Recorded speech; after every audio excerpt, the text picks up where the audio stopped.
Advent, the 14th of December, Micah chapter 5, verses 2 to 5.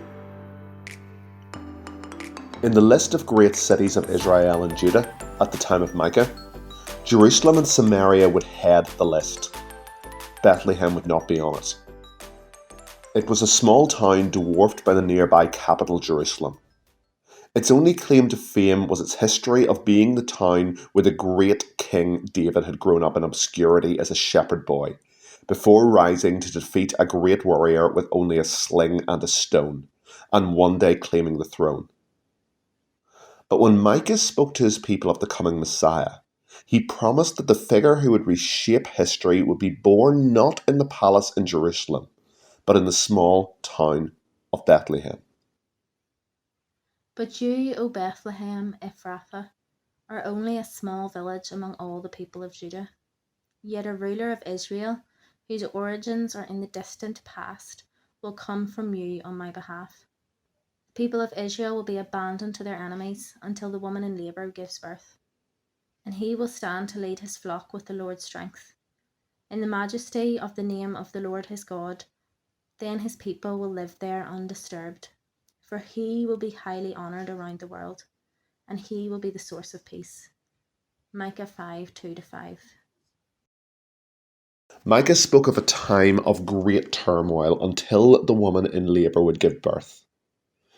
Centuries later, a desperate woman in labour would give birth in a filthy stable in the small backwater town of Bethlehem. Although a poor peasant girl, she came from a special line that stretched back through all the trials and tribulations of history, back through exile, military defeat, divided broken kingdoms and slavery.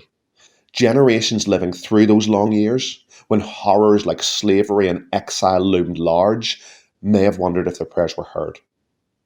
Where was God's hand in all the mess? But he heard their groans, and he continually saved and preserved them.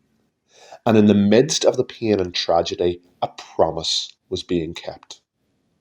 A promise made to Abraham, then to Judah, and then to David, that all nations would be blessed through their descendant. How many times have we cried out to God and wondered if he hears, if he cares? In the grand sweep of the history of Israel, we see true truth, that he hears and he cares, even if his timing is not our timing, and even if his answer is not what we expect. He keeps his promises and walks with us and beside us to bring us safely home. For on that cold night in Bethlehem, as a mother's desperate gasps of labour gave birth to the tiny squall of a newborn, a plan to defeat the enemy of humanity burst into being. A plan to save and restore humanity to what they should have been. A plan that was breathed into existence at the dawn of time amidst the wreckage of humanity's fallen Eden. As Micah predicted centuries before his birth, this child was born in Bethlehem. And as had been promised to Abraham, this child would bless all nations, being honoured around the world and having followers from every tribe, every tongue, every people. And he would be known as the Prince of Peace, utterly condemning violence and bringing peace to human hearts. The Hebrew word Micah used for peace is shalom, meaning completeness, and indeed this child would bring true shalom, finally restoring humanity to wholeness by healing the rift between God and humanity forever. Later, this child would grow to become a man and speak gently to those who followed him, promising them true peace if they daily came to him in prayer and trusted him with the hopes, fears, and burdens of their heavy hearts. Then Jesus said, "Come to me, all you who are weary and carry heavy burdens, and I will give you rest." Matthew 11:28. In the midst of the senseless violence, heartbreaking tragedy, and horrific injustice in our world, we can sometimes gaze at the heavens wondering where God is. But the one who preserved a line for millennia through all the turmoil of history that tried to crush it is still active today. One day, this promised one will return, bringing heaven in his wake and finally bringing humanity home and giving them rest.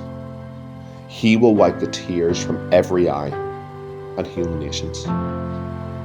A lyric in the song "There is a Higher Throne" by Keith and Kirsten Getty captures this beautifully, saying, "And there we'll find our home, our life before the throne. We'll honour him in perfect song, where we belong. He'll wipe each tear-stained eye, as thirst and hunger die. The Lamb becomes our shepherd king, we'll reign with him." If we were to stand with our noses against a painting, it would look a senseless mess of conflicting colours with no method in the madness.